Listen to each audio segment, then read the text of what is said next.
Hermanos, un abrazo. Dios los bendiga grandemente. Bueno, quería compartirles de un tema importante que tiene que ver con el efecto de la tribulación en nuestro corazón. Que muchas veces nosotros pensamos de que es algo automático de lo cual no tenemos conciencia. Sin embargo, tenemos que ver de que el efecto de las tribulaciones que pasamos depende de nuestra actitud. Depende no necesariamente de las características que nosotros podamos tener, porque justamente Pablo nos muestra, por ejemplo, en se llama Romanos y en otros pasajes, ¿cierto?, que la tribulación produce paciencia. Por lo tanto, muchas veces Dios nos hace pasar por ciertas circunstancias, ¿cierto?, para que podamos desarrollar aspectos que no tenemos, ¿cierto? Paciencia, fe, perseverancia, o quizás para que nos demos cuenta de aspectos que tenemos que son negativos y que nos están dañando, para poder darnos fortaleza, etcétera, etcétera, para poder darnos cosas que realmente nuestro carácter quizás aún no tiene o no se ha desarrollado como debería. Sin embargo, la actitud del corazón, la, eh, la, lo dócil del corazón es lo que va a determinar el resultado de la tribulación. Y les quiero dar dos ejemplos. Jonás y Job, ¿cierto? Nosotros nos encontramos, por ejemplo, en Jonás 2, cuando, ¿cómo se llama? Jonás está en el vientre del pez, dice que él ora. Y dice en el versículo 2, clamé de mi tribulación a Jehová, y él me oyó, del vientre del sepulcro clamé, y mi voz oísteis. Echásteme en lo profundo, en medio de los mares, y me rodeó la corriente. Todas tus ondas y tus olas pasaron sobre mí. Y yo dije, echado soy de delante de tus ojos. Mas aún veré tu santo templo. Las aguas me rodearon hasta el alma. Me rodeó el abismo. La ova se enredó en mi cabeza. Descendí a las raíces de los montes. La tierra echó sus cerraduras sobre mí para siempre. Mas tú sacaste mi vida de la sepultura. Oh Yahvé, Dios mío. Cuando mi alma desfallecía en mí, me acordé de Jehová. Y mi oración entró hasta ti en tu santo templo.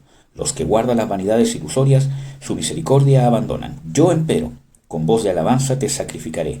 Pagaré lo que prometí. La salvación pertenece a Jehová.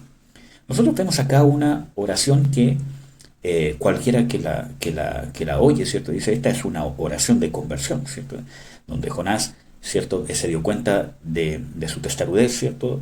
Y también nosotros vemos aquí un tema importante, que Jonás reconoce que esa tribulación había sido de parte de Dios. Dios envió el pez, entonces que Dios lo había puesto de adrede en esa condición de aflicción y de angustia, ¿cierto? O de tribulación, como dice acá, ¿cierto?, en el versículo 3, ¿cierto?, para cambiarlo, para poder doblegarlo, ¿cierto? Pero, ¿cierto?, hay que preguntarse, ¿por qué Dios insistió tanto con Jonás?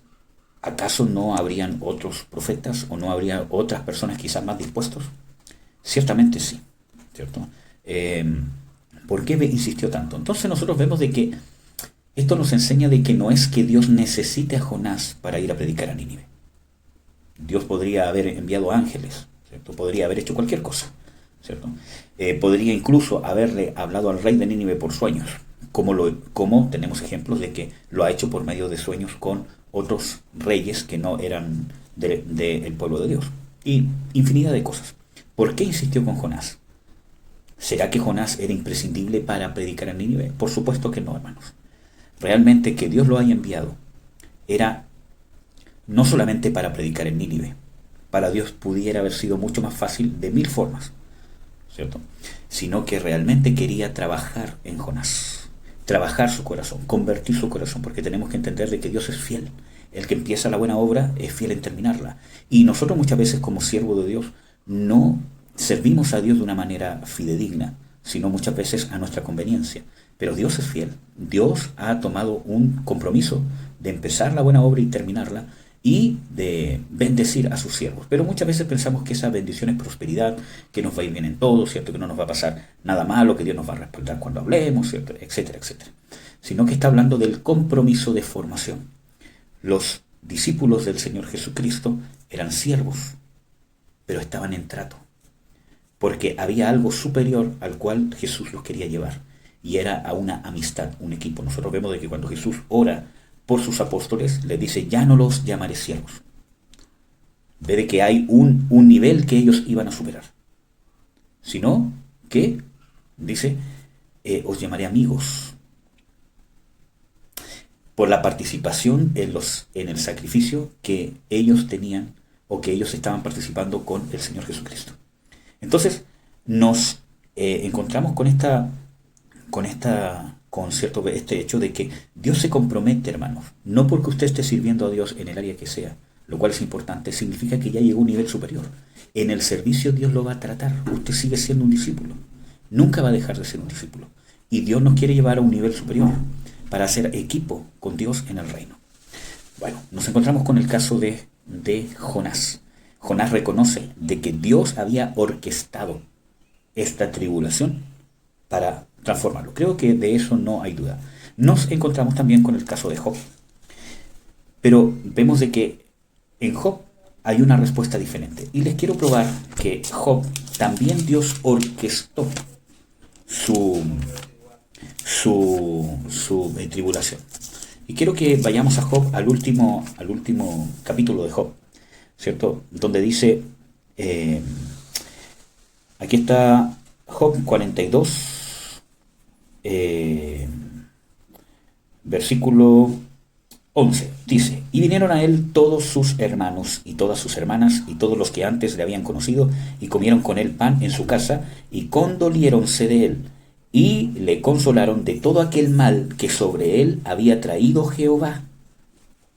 ¿Quién trajo ese mal sobre Jehová?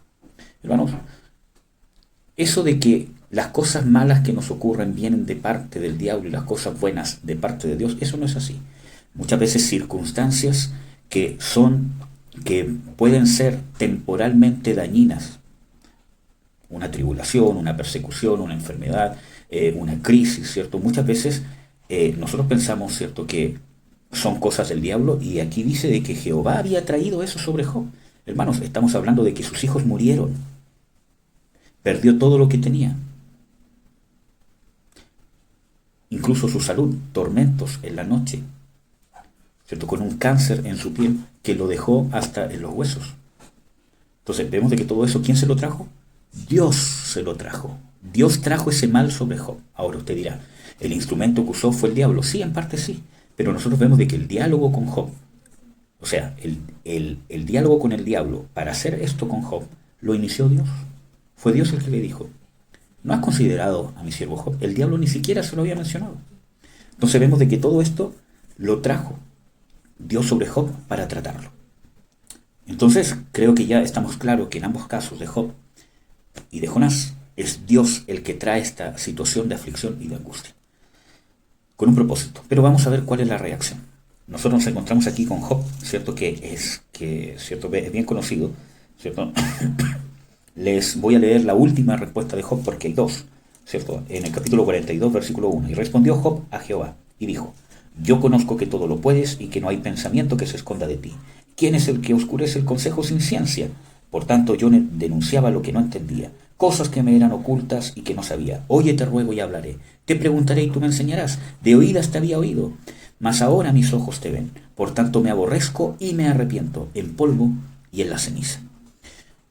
Vemos aquí, hermanos, de que podemos llegar en la angustia, en la tribulación, a clamar a Dios, incluso darnos cuenta, arrepentirnos, decir: sí, voy a cambiar, sí, Señor, ya entendí que soy arrogante, que hice esto, que esto está mal, todo lo demás.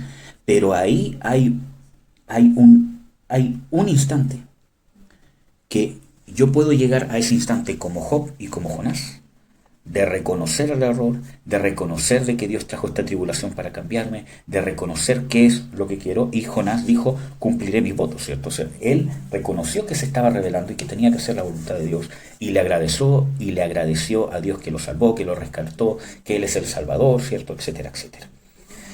Y vemos que Job también tuvo un arrepentimiento. Sin embargo, el corazón de Job tuvo un cambio. No solamente fue el sentimiento de la tribulación y de la angustia, sino que permitió que ese sentimiento se interiorizara y produjera un cambio de carácter. Y eso tiene que ver con lo dócil que nosotros somos a la voluntad de Dios, con lo comprometidos y cuánto amamos querer perfeccionarnos para Dios. Muchas veces nosotros nos queremos perfeccionar en Dios, pero para nosotros mismos, para ser vistos, etcétera, etcétera. No, para Dios, ¿cuán comprometido estás con querer hacer la voluntad de Dios. Ese es el compromiso que caracterizó a nuestro Señor Jesucristo. Estaba tan comprometido con hacer lo que le agradara al Padre, que cuando había conflicto entre la voluntad propia y la de Dios, no había ninguna duda que la de Dios debía hacerse en su vida. Por eso que él ora en el huerto de Getsemaní y dice: Señor, si es posible que pase de mí esta copa, pero no se haga lo que yo quiero, sino lo que tú quieres. Eso no fue solamente palabrería, no fue solamente una frase, sino respaldada con un compromiso, con una vida que testificaba que realmente él sentía eso dentro de él.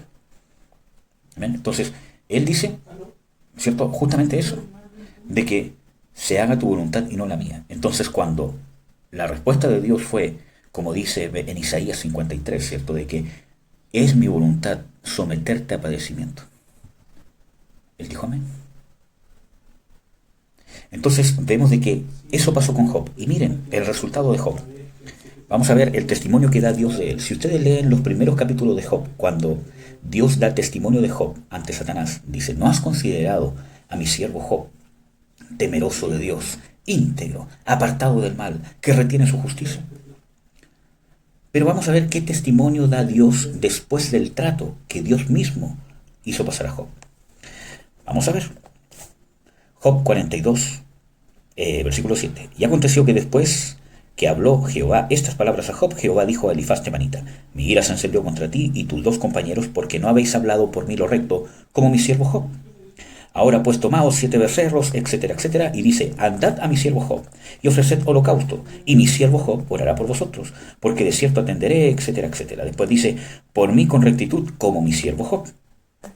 Entonces, vemos de que antes el testimonio de Dios era: mi siervo Job, temeroso de Dios, apartado del mal, íntegro, ¿cierto? Que no hay nadie como él en toda la tierra. Y después del trato, resulta que Dios dice simplemente: mi siervo Job. Ya le quita esa otra parte, temeroso de Dios, apartado del mal, etcétera, etcétera. Que no significa que Job haya dejado de ser temeroso de Dios y todo eso, sino que justamente Job al principio se afirmaba de todas esas cosas como justicia propia. Y a veces a nosotros nos pasa. Nos enorgullecemos de nuestro temor de Dios, de nuestra integridad, etcétera, etcétera. Y eso nos descalifica para poder tener una relación más profunda con Dios. Y aquí Job pasó a un nivel superior de amistad con Dios. Por eso dice: de oídas te había oído, no te conocía. Ahora recién te conozco. Lo mismo que le dijo Jesús a sus discípulos: el siervo no sabe lo que hace su Señor, pero yo os he revelado todas las cosas. Ya no os llamaré siervos sino amigos, porque no hay amor más grande que este, que un amigo dé su vida por sus amigos. Entonces nos encontramos, amados hermanos, con un cambio, una amistad, una relación estrecha, donde se fueron todos los títulos, toda la pompa. Mi integridad ya no sirve delante de Dios. Que soy temeroso, tengo que ser temeroso, pero la raíz de mi temor a Dios, de mi integridad, ya no es mi justicia propia. Ahora, para terminar, vamos a ir a ver a Jonás. ¿Qué pasó con Jonás? Jonás no tenía este corazón dócil. En el momento de la angustia todos nos arrepentimos, hermanos. Todos clamamos por salvación. Todos nos arrodillamos. Todos oramos. Pero no todos dejamos que Dios nos cambie, que haya un cambio de carácter, un cambio de esencia. En la tribulación todos gemimos, hermanos. Después todos estamos agradecidos de Dios. Igual que Jonás. Lloramos, le damos las gracias a Dios. Nos emocionamos, ¿cierto? Que Dios nos ama, sentimos ese amor. Pero no dejamos que eso provoque un cambio. Y nos quedamos en el mismo nivel. Y eso se evidenció en Jonás. Jonás fue a predicar a Nínive y vemos de que no dejó de que la tribulación lo cambiara. Y vemos de que se sienta para ver destruirse Nínive. Y después le reclama a Dios: yo sabía que eres misericordioso. Imagínense, alguien enojado porque Dios es misericordioso y no consume a un montón de hombres, mujeres, niños y bestias. A veces nosotros estamos igual, porque queremos que Dios ver padecer al hermano que nos consume, o sea, que nos hiere, ¿cierto? Y ver que mi cónyuge aprenda la lección, porque caemos en lo mismo muchas veces y no dejamos que la tribulación nos cambie. Y eso lo tenemos que dejar hacer nosotros, porque Dios nos pasa por la tribulación, nos da la provisión del Espíritu Santo, nos da la guianza, la enseñanza, pero la circunstancia de ser dócil depende de que tomemos las cosas con madurez, con humildad, con dócil. examinándonos y rechazando nuestros conceptos, queriendo cambiar nuestro corazón. Como les dije, depende del compromiso que yo tenga real e interno de querer hacer la voluntad de Dios y que la voluntad de Dios se haga en mi vida y a través de mi vida. Entonces vemos de que Jonás seguía en la misma condición, que no quiere decir que lo que dijo en la tribulación fue falso. Lo sintió la salvación de Dios, sintió el amor, sintió el deseo de hacer, ¿cierto? Entendió que se había equivocado. Todo eso era real, pero no dejó que se interiorizara. Todo el cambio de Dios va de adentro hacia afuera.